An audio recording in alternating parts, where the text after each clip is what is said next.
오늘 말씀은 요한계시록 14장입니다. 요한계시록 14장 1절부터 5절 말씀 봅니다. 또 내가 보니 보라, 어린 양이 시온산에 섰고 그와 함께 14만 4천이 서 있는데 그들의 이마에는 어린 양의 이름과 그 아버지의 이름을 쓴 것이 있더라. 내가 하늘에서 나는 소리를 들으니 많은 물소리와도 같고 큰 우레소리와도 같은데 내가 들은 소리는 검은 고 타는 자들이 그 검은 고를 타는 것 같더라. 그들이 보좌 앞과 네 생물과 장로들 앞에서 새 노래를 부르니 땅에서 속량함을 받은 14만 4천 밖에는 능히 이 노래를 배울 자가 없더라. 이 사람들은 여자와 더불어 더럽히지 아니하고 순결한 자라. 어린 양이 어디로 인도하든지 따라가는 자며 사람 가운데서 속량함을 받아 처음 익은 열매로 하나님과 어린 양에게 속한 자들이니 그 입에 거짓말이 없고 흠이 없는 자들이더라. 아멘. 요한계시록에서 6장부터 16장까지가 가장 어려운 내용인데 여기에는 네 가지 사이클이 나와 있습니다. 첫 번째 사이클은 7인이 나오는데 도미티안 당시의 박해 상황을 묵시문학적으로 표현한 것이 7인의 표현입니다. 그리고 두 번째 사이클은 7 나팔인데 하나님의 백성을 괴롭히는 사람들에게 하나님이 어떻게 징계하시는지를 다루고 있고, 세 번째 사이클은 7 표적입니다. 12장, 13장에 나와 있는데 오늘도 살펴보게 되겠습니다. 네 번째 사이클은 7 대접인데 이것은 예수님이 재림하실 때 있을 마지막 재앙을 말씀합니다. 지난주에는 표적 중에 첫 번째 표적을 보았습니다. 요한계시록 12장이었는데 하나님의 영광을 입은 여자가 있고 여인이 아이를 해산하려고 하는데 용이 나타나서 여자가 아이를 낳기만 하면 삼키려고 기다리는 그런 장면이 보였습니다. 아이를 낳으려는 여자는 교회였고 여자가 낳게 될 아들은 예수 그리스도입니다. 아이가 태어나면 죽이려고 했던 용은 사탄입니다. 하나님이 예수님을 보호하셨기 때문에 헤롯 왕을 충동질해서 예수님을 죽이고자 했던 사탄의 계획은 무산되었습니다.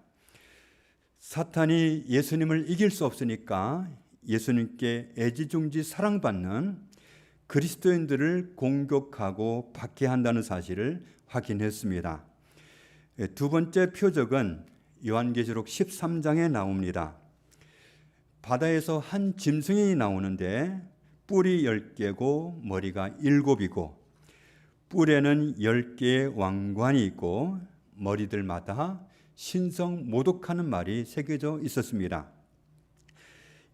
2절을 보면 그 짐승의 모습이 매우 특별했는데 몸뚱아리는 표범과 비슷하고 발은 곰의 발 같고 입은 사자의 입 같았습니다. 용이 사탄이 자신의 능력과 보호자와 큰 권세를 바다에서 나온 그 특별한 짐승에게 주었습니다.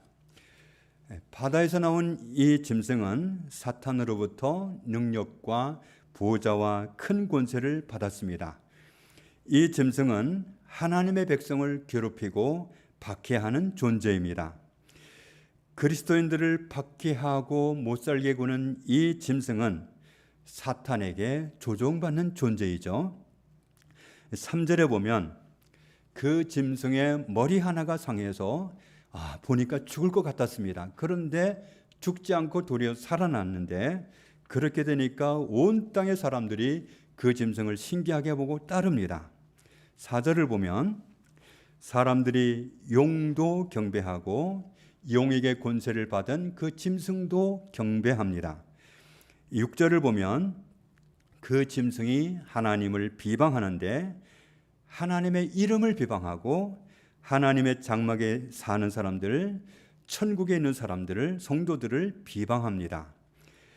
7절을 보면 그들은 땅에 있는 성도들을 이겼습니다. 모든 족속, 모든 백성, 모든 언어권의 사람들, 모든 나라들을 다스리는 권세를 그 짐승이 가지고 있었습니다. 그런데 8절을 보면 8절 같이 읽겠습니다. 죽임을 당한 어린 양의 생명책에 창세 이후로 이름이 기록되지 못하고 이 땅에 사는 자들은 다 그 짐승에게 경배하리라. 결국 세상 끝에 가면 자기가 속한 쪽에 있는 모습으로 모든 사람들이 발견될 겁니다.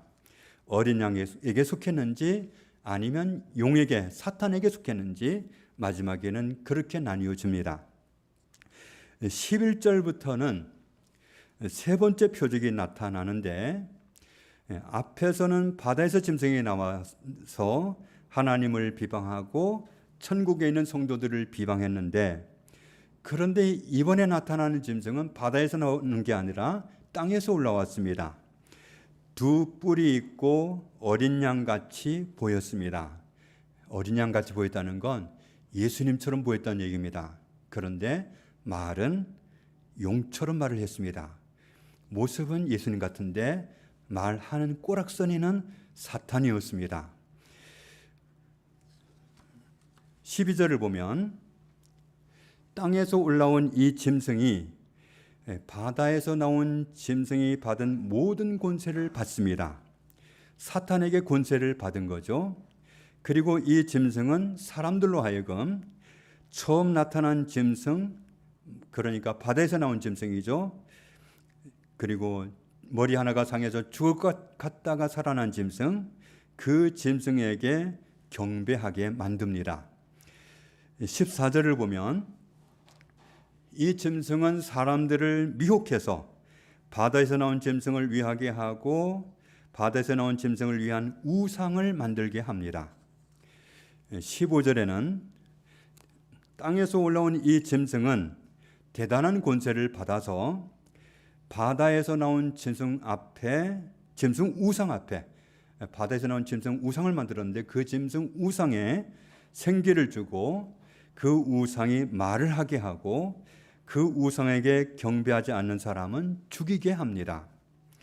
16절을 보면 이 짐승은 모든 사람, 큰 자든지 가난한 자든지 자유한 사람이든지 종의 신분이든지 어떤 사람이 됐든지 오른손이나 이마에 표를 받게 합니다. 17절을 보면 참 곤란한 일이 발생하는데, 누구든지 이 표를 가진 자 외에는 매매를 못하게 하니 이 표는 곧 짐승의 이름이나 그 이름의 수라. 표를 받았다, 인침을 받았다 하는 것은 무슨 뜻이냐 하면 누구에게 속했느냐를 뜻합니다. 중동에서 공동 양우리에서 양을 기를 때 누구 양인지 알아보기 위해서 양마다 인을 새긴다고 했잖아요.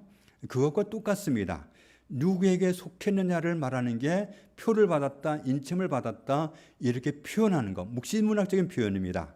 대놓고 뭐 하나님께 속했다 아니면 다른 데 속했다 이렇게 표현하면 안 되니까 묵시문학적인 표현을 한 겁니다. 이 짐승의 표를 받았다는 것은 이 짐승에게 속한 사람이 된 거고 이 짐승의 말을 듣는 사람이 된 것을 뜻합니다.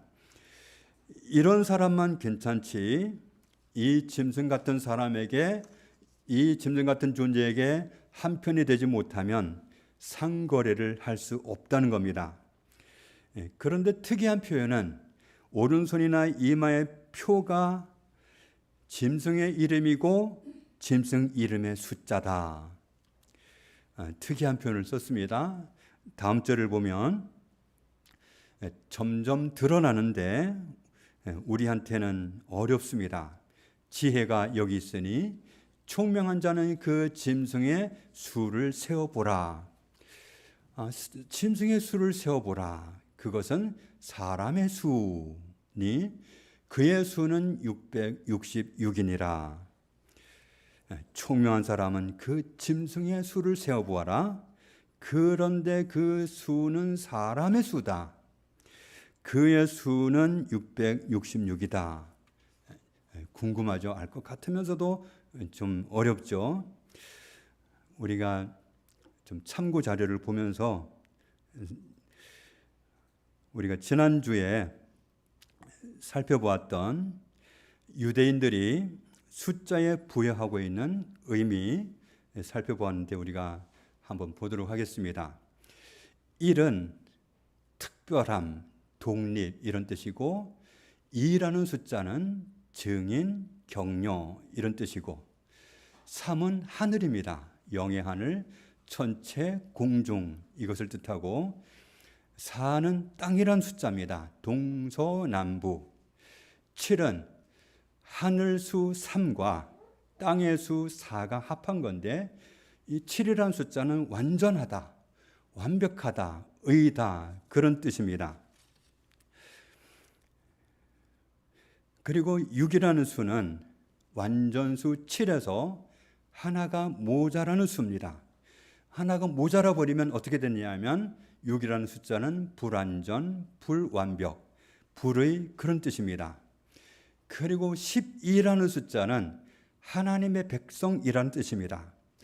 그러니까 구약의 하나님의 백성을 숫자로 표현해봐라 그러면 12, 신약의 하나님 백성을 숫자로 표현해봐라 그럼 12, 구약의 하나님 백성과 신약의 백성을 합쳐서 표현해봐라 그러면 24가 되는 거죠. 그리고 1000이라는 숫자는 셀 수 없이 많다 그런 뜻입니다. 그럼 우리가 숫자로 한번 표현을 해보면 구약시대의 하나님 백성을 숫자로 표현하면 12, 신약시대의 하나님 백성을 숫자로 표현하면 12, 구약의 하나님 백성이 많다 그러면 하나님 백성은 12에다가 많다는 1000을 곱하면 12000, 신약의 하나님 백성이 많다 그러면 역시 하나님 백성이라는 숫자 12에다가 곱하기 1000 하면 12000 이렇게 됩니다.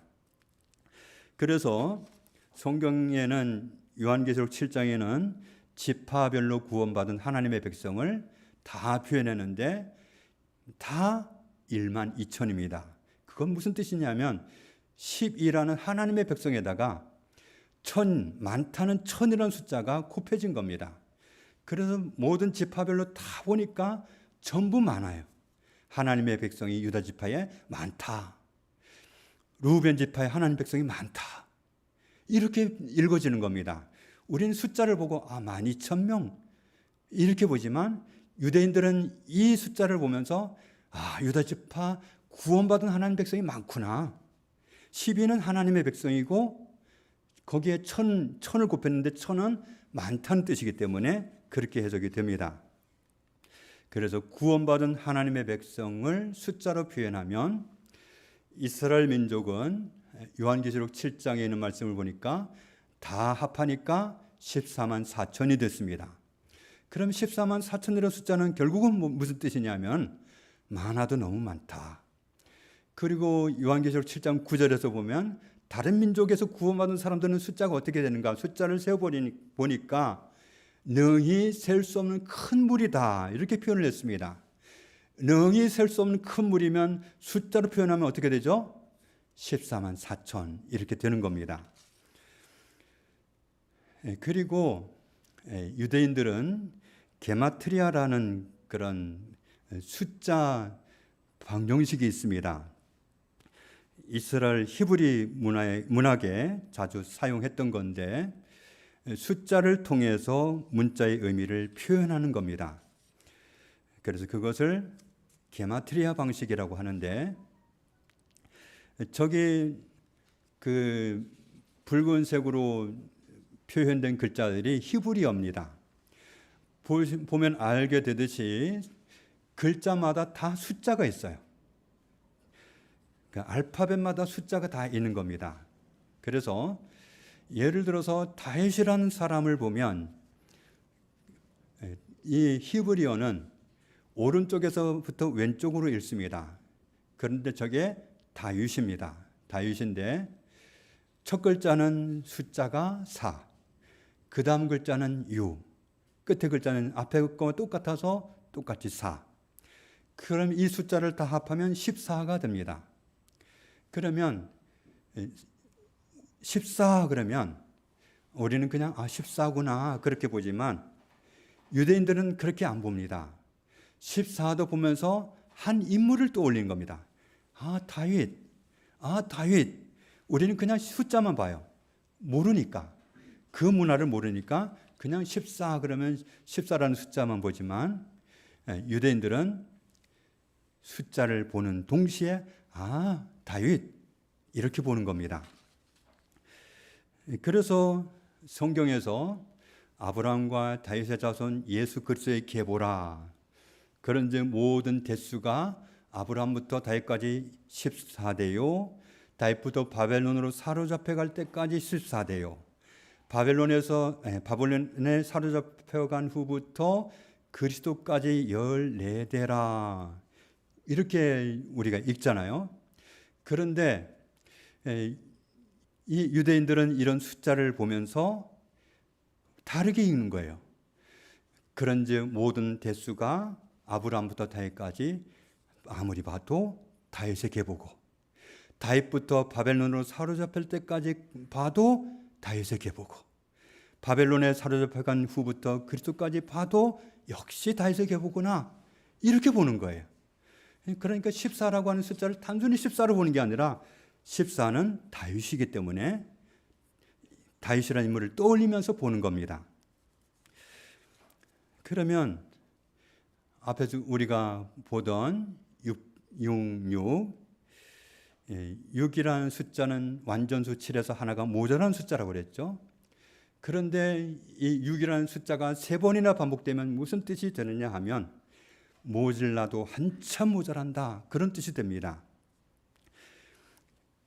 그가 모든 자 곧 작은 자나 큰 자나 부자나 가난한 자나 자유인이나 종들에게 그 오른손이나 이마에 표를 받게 하고 누구든지 이 표를 가진 자 외에는 매매를 못하게 하니 이 표는 곧 짐승의 이름이나 그 이름의 수라. 이 오른손이나 이마에 표를 받는다고 하는 거 계속 말씀드리듯이 이것은 묵시문학적인 표현입니다. 누구를 따르느냐, 누구에게 속했느냐를 표현하는데 대놓고 그렇게 표현을 할 수 없으니까 이렇게 표현했다는 거, 표를 받는 걸로 표현했다는 거. 누구에게 소속을 두었냐에 따라서 매매를 할 수도 있고 못할 수도 있습니다. 13장 18절을 쉽게 표현하면 이렇습니다. 바로 여기에 지혜가 필요합니다. 영리한 사람은 그 짐승을 가리키는 숫자를 풀이해 보십시오. 그 숫자는 사람의 이름을 표시하는 것으로 그 수는 666입니다. 짐승을 가리키는 숫자다 풀어봐라. 사람의 이름이다. 숫자는 666이다. 이 이름은 그 당시 사람들이 볼 때는 하나도 문제가 안 됩니다. 우리가 볼 때는 이게 와닿지 않는 글이니까 이해가 안 되지만 그 당시 사람들은 이해가 얼마든지 되는 겁니다. 왜냐하면 이 네로 황제의 이름이 히브리어로 바꾸면 오른쪽에서부터 왼쪽으로 읽는 건데 저게 카사르 네론입니다. 그런데 그 철자마다 다 숫자가 있다고 그랬잖아요. 그 숫자를 다 합하면 666입니다. AD 64년 7월 18일, 19일 사이에 로마의 대화재가 일어났습니다. 그래서 네로 황제가 불을 냈다는 그런 말도 소문도 있지만 정확하지는 않습니다. 어쨌든 나라가 어려워지면 왕을 원망하고 그렇게 돼 있잖아요. 그래서 로마가 다 불타게 되니까 네로 황제에 대한 불만이 폭발합니다. 그러니까 이 네로 황제가 살기 위해서 로마에 불을 낸 건 내가 아니라 그리스도인들이야, 그리스도인들. 그렇게 화살을 돌려버립니다. 아무 근거 없는 말을 지어서 낸 거죠.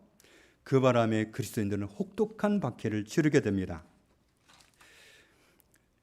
네로 황제 박해 시절에 그리스도인들이 물고기 그림을 암호로 사용했습니다.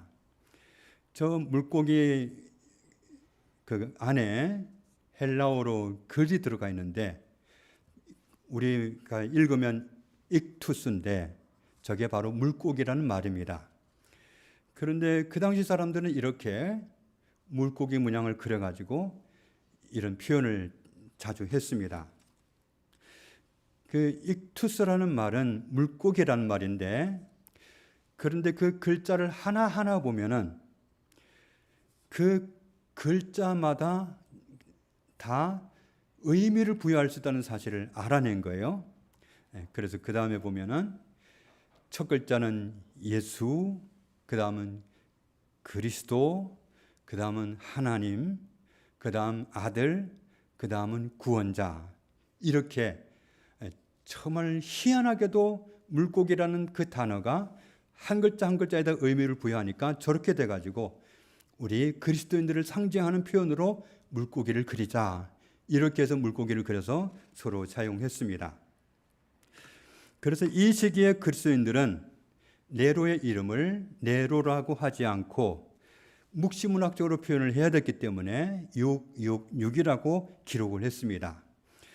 666 이렇게 써놓으면 그리스도인들은 다 알아챕니다. 그 당시에 그리스도인들은 네로 황제구나 알아챕니다. 그런데 요한계시록에 쓰여진 시대는 네로 황제 시대의 때가 아니라 그 시대 지나서 도미티안 황제 시대거든요.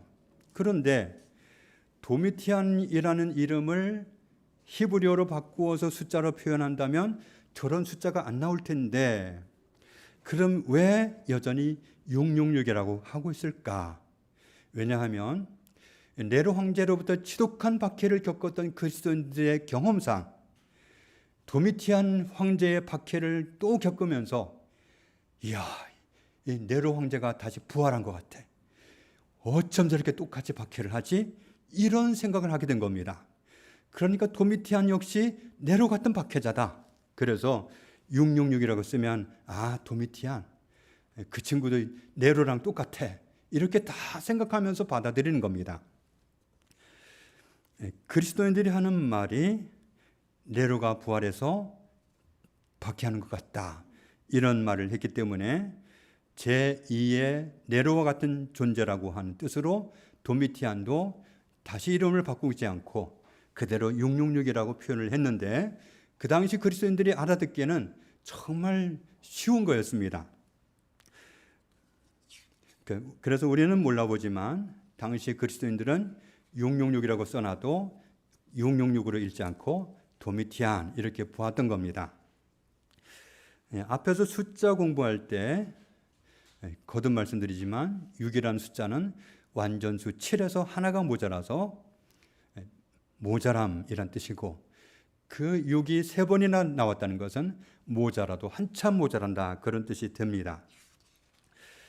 그래서 바코드가 666이 아니고 백신이 666이 아니고 박해 시대에 지독한 박해자를 묵시문학적으로 표현하기 위해서 유대인들이 사용하는 게마트리아 방식으로 박해자의 이름을 히브리어로 바꾼 다음에 그 철자마다 있는 숫자를 다 합해서 보니까 666으로 나와서 666으로 기록했다. 그리고 도미티안 역시도 네로와 같은 그런 박해자였기 때문에 그 사람도 666으로 표현을 했다. 우리 이렇게 보면 되겠습니다. 결국 이마에 새긴 인이든 이마나 팔에 새긴 표든 누구에게 속했느냐, 누구에게 소속을 두었느냐 이걸 따지는 겁니다.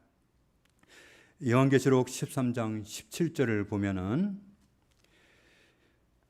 그 표를 받지 못한 사람은 매매를 못한다고 했습니다. 예수님을 배신하고 도미티안을 나의 주인, 나의 하나님으로 고백하면 돼요. 그러면 어디 가서든 물건을 살 수 있고 식료품을 살 수 있어요. 그러나 그 신앙 고백을 바꾸지 않고 예수 그리스도만이 하나님이다. 예수 그리스도만 나의 진짜 주인이시다. 이런 고백을 가지고 있으면 그 당시에는 상거래를 전혀 못합니다. 그래서 산으로 들판으로 동굴로 숨어서 정말 어렵게 살았던 사람들이 그 당시 그리스도인들이었습니다. 예수님을 향한 믿음을 지키고 산다는 것이 때로는 고통을 수반해야 되고 또 목숨을 걸어야 할 수도 있습니다. 믿음을 지켜야 되는 현실은 아프고 힘겹지만 예수 그리스도를 유일한 주인으로 인정하고 유일하신 하나님으로 인정하고 살아간 사람의 결말은 어떻게 될까요? 14장 1절에서 우리가 확인할 수 있습니다. 원래 성경은 책으로 되어 있지 않고 두루마리로 되어 있었고 장, 절 이런 표시가 없었습니다. 그냥 통으로 쫙 기록이 되어 있어서 둘둘 말려 있었고, 그래서 어디 성경을 한번 보려면 자 왼쪽으로 10바퀴 돌리시오, 자 봅시다, 이런 식으로 할 수밖에 없었어요. 왜냐하면 뭐 몇 장도 없고 몇 절도 없기 때문에. 그런데 이 우리 성경에는 장절이 있는 것은 훗날에 좀 빨리 찾고 이렇게 하기 위해서 편의를 위해서 이렇게 한 거지 원래는 그런 표시가 구분이 없었습니다. 그래서 13장과 14장이 먼 이야기가 아니라 이어진다는 것을 염두에 두고 보면 되겠습니다. 성도가 땅에 사는 동안 믿음을 지키기 위해서 비싼 대가를 지불해야 될 수 있지만 믿음을 지킨 후에 우리가 누릴 영광은 영원한 영광이고 어디에서도 누릴 수 없는 영광을 얻게 됩니다. 또 내가 보니 보라, 어린 양이 우리를 구원하신 예수님이 시온산에 섰고 그와 함께 14만 4천이 서 있는데, 14만 4천이 서 있으니까 명수로 우리 계산대로 14만 4천 명이 서 있었다는 뜻이 아니라는 거 알았죠? 수를 헤아릴 수 없는 많고 많은 그리스도의 사람들이 예수님과 함께 서 있었다. 그들의 이마에는 어린 양의 이름과 그 아버지의 이름을 쓴 것이 있더라. 사람은 자기가 누구의 말을 듣고 누구를 따르고 살아왔는지에 따라서 짐승의 표를 받았을 수도 있고 예수 그리스도의 표를 받았을 수도 있습니다. 3절을 보면 구원받은 성도들이 하나님 앞에서 새로운 노래를 부르는데 그 노래는 속량함을 받은 예수님께 소속을 끝까지 두었던 사람들, 그리고 14만 4천 허다한 무리의 그리스도인들 외에는 부를 수가 없는 노래였다. 4절에 이 사람들의 특징은 자기를 더럽히지 않는 사람들이고 순결한 사람이고, 그리고 어린 양 되시는 예수님이 가라고 하는 대로 하라고 하는 대로 따라다니는 사람들이고, 소속을 어떤 어려움이 있어도 바꾸지 않고 하나님과 어린 양에게 둔 사람들, 하나님과 어린 양에게 속한 사람들이었다. 5절에 보면 이분들 입에는 거짓말이 없고 흠이 없었습니다. 마귀라는 말을 우리가 쓰는데 마귀는 원어로는 디아볼로스라는 말인데 뜻이 무슨 뜻을 가지고 있느냐 하면 중상자, 비방자, 참소자, 이간하는 자, 근거 없는 말로 비방하는 자, 중상모략하는 자, 속이는 자, 이런 뜻이 있습니다. 그래서 마귀가 하는 모든 일들을 다 보면 한마디로 말입니다. 마귀의 무기는 말입니다. 마귀는 말로 관계를 파괴하고 말로 무너뜨린 일을 하게 합니다. 우리가 말로 다른 사람들을 힘들게 하고 맥 빠지게 한다면 누구의 종노릇을 하고 있는 거가 되겠죠? 말 안 해도 알죠? 우리가 그리스도의 사람이라면 세우는 말, 위로해 주는 말을 해야 합니다. 저는 1978년도에 예수님을 만나서 지금까지 예수님과 함께 살아오면서 한 번도 예수님한테 꾸지람을 들었다든지 야단을 맞았다든지 더구나 나한테 화를 냈다든지 아니면 욕을 하셨다든지 그런 적이 한 번도 없었습니다. 잘못을 많이 했는데도 그랬습니다. 전에도 말씀드렸지만 몇 년 전에 어느 해인가 건강검진을 안 하다가 모처럼 해봤는데 이게 기대 이상으로 잘 나왔어요. 그런데 건강 상태가 좋은 것으로 정말 만족해 하면서 그 무렵에 비타민C를 열심히 먹고 있었다고 그랬잖아요. 그래서 하지 말아야 할 말을 제가 하고 말았죠. 먹은 거라고는 비타민C밖에 없는데 건강검진을 했더니 정말 좋은 상태가 나왔다고 이런 말을 했습니다. 그런데 얼마 있다가 대상포진에 걸린 거죠. 처음에는 뭔지 몰랐어요. 살 속이 아픈데 정말 생사를 그냥 뜯어내는 것처럼 아팠습니다. 얼마나 고통스러운지 몰랐어요. 몇 날 며칠을 속에서 아프다가 나중에 살을 비집고 올라왔는데 그제서야 그게 대상포진인 것을 알았죠. 병원에 갔더니 의사 선생님이 아주 위로를 해주는데 요즘은 대상포진 약이 정말 잘 나왔습니다. 그래서 이 약을 드시면 쉽게 나으니까 걱정하지 마시고 드십시오. 그러더라고요. 그래서 약을 딱 한 가지만 처방해 줬습니다. 대상포진 때문에 가면 약을 여러 가지 한 주먹 먹게 해준 데도 있다고 하던데 저는 딱 하나만 처방해 줬습니다. 작은 병에 알약으로 들어있었는데 7일치인지 열흘치인지는 기억이 안 나지만 딱 그걸 줬습니다. 그래서 그걸 먹으면서 정말 대상포진이 눈에서 사라져가기 시작했습니다. 약을 다 먹었습니다. 그런데 문제는 겉에는 대상포진이 흔적도 없이 사라졌는데 속은 여전히 아팠습니다. 병원에 다시 가서 얘기를 했죠. 나 여전히 아픕니다. 그랬더니 진단을 하더니 이미 대상포진을 치료하는 약을 다 드셨기 때문에 대상포진을 위해서는 약을 한 알도 더 드실 필요가 없습니다. 처음부터 주사도 안 줬어요. 약도 한 가지만 주고 과잉 처방을 안 해요. 그분은 과하게 돈을 벌 마음이 없었던 겁니다. 그건 감사한데 여전히 저는 아픈 게 문제죠. 어느 집사님도 종종 저한테 질문하기를 아니 왜 목사님은 대상포진에 걸려가지고 그렇게 고생을 하십니까? 그러는데 할 말이 없더라고요. 그러다가 어느 날 마지막으로 그 질문을 듣는 날 기도하려고 앉아서 하나님께 여쭈었죠. 저 집사님 말씀대로 저는 왜 대상포진에 걸려서 이렇게 고생을 하고 있을까요? 그랬더니 하나님이 긴 말씀도 안 하셔요. 딱 한마디만 하셔요. 너 비타민C 먹어서 건강하다며? 그 말씀 딱 한마디를 하시는 거예요. 제가 건강한 것은 하나님의 은혜였는데 하나님께 감사하고 하나님께 영광을 돌렸어야 했는데 그 영광을 비타민C한테 돌렸던 겁니다. 정말 제가 망령되이 말했습니다. 용서해 주세요. 그 용서해 주세요 하는 순간에 속에 그렇게 오랫동안 남아있던 통증이 흔적도 없이 사라졌습니다.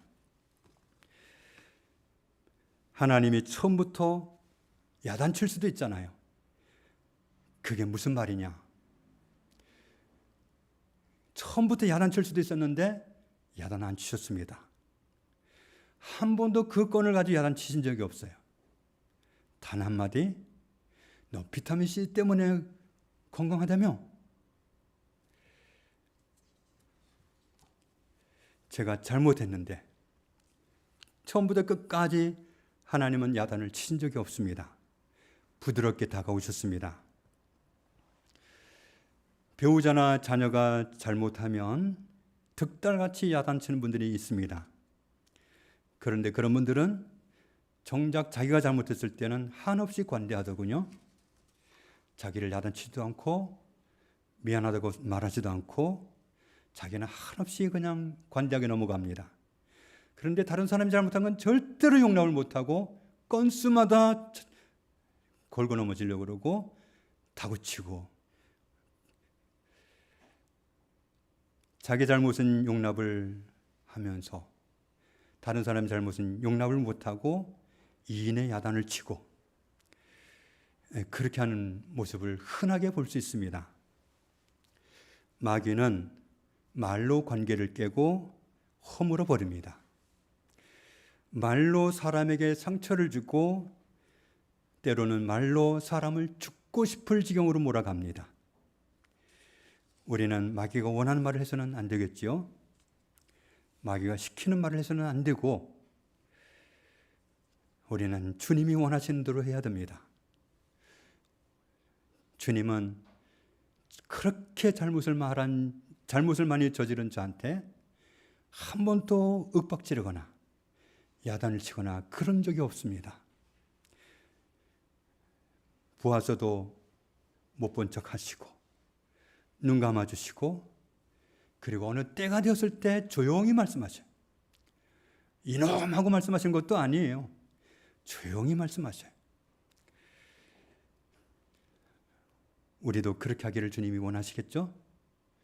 보아서도 못 본 척 때로는 눈 감아주고 그렇게 하는 것은 포기하는 게 아닙니다. 내 자신의 무능함을 인정하는 거죠. 내가 말 아무리 해도 안 바뀐다. 할 수 있는 하나님께 맡긴다. 하나님께 맡긴다는 결단이 바로 그겁니다. 내가 입을 닫는 이유는 맡기는 거예요. 하나님께 기회를 드리는 거예요. 그런데 내가 막 화가 나가지고 하는 건 내가 해보려고 하는 거예요. 그런 동안에 하나님은 일하실 수가 없습니다. 우리가 하나님도 우리에게 하실 때 건수마다 야단치고 날이면 날마다 밤마다 꿇어앉혀가지고 나무라는 거 보셨습니까? 저는 저뿐만 아니라 어떤 그리스도인에게도 그런 경우를 들어본 적이 없습니다. 보시고도 못 보신 척 지나가시다가 알아들을 만한 때가 되면 조용히 다가오셔서 한마디 하시면 내가 바뀌게 되더라고요. 하나님이 변화시켜 주시도록 맡기고 기다리는 것이 우리가 택할 길입니다. 요한계시록 14장에서 네 번째 표적을 다루는 말씀을 보게 됩니다. 자신을 더럽히지 않고 순결한 성도로 살고 어린 양 예수님이 원하시는 생활을 따르고 세우는 말, 위로하는 말로 입술의 열매를 하나님께 드리고 그렇게 되면 1절의 영광을 누리게 됩니다. 구원받은 성도, 수를 헤아릴 수 없는 14만 4천의 성도 가운데 속해서 마침내는 어린 양 예수님과 영원히 함께 사는 영광을 누리게 됩니다. 하나님과 어린 양에게 속했습니까? 아니면 사탄에게 속했습니까? 우리의 소속을 날마다 정말 하나님께 두는 어린 양 예수님께 두는 그런 선택을 하면서 최후의 어린 양 되시는 예수님과 함께 수를 헤아릴 수 없는 모든 그리스도인들과 함께 그 영광을 누리는 자리에 이르게 되는 우리 모두가 되기를 주님의 이름으로 축복합니다. 아버지 감사합니다.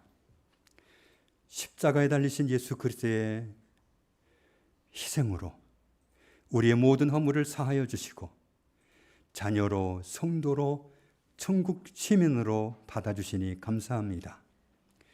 이제 우리가 소속을 바꾸었습니다. 하나님께 속한 어린 양 예수님께 속한 그리스도인으로 살기로 작정했습니다. 그러니 삶의 방식도 주님을 따르고 어디로 인도하시든지 어떤 삶의 지침을 주시든지 순종하고 따라가는 예수 그리스도의 사람으로 살게 해 주옵소서.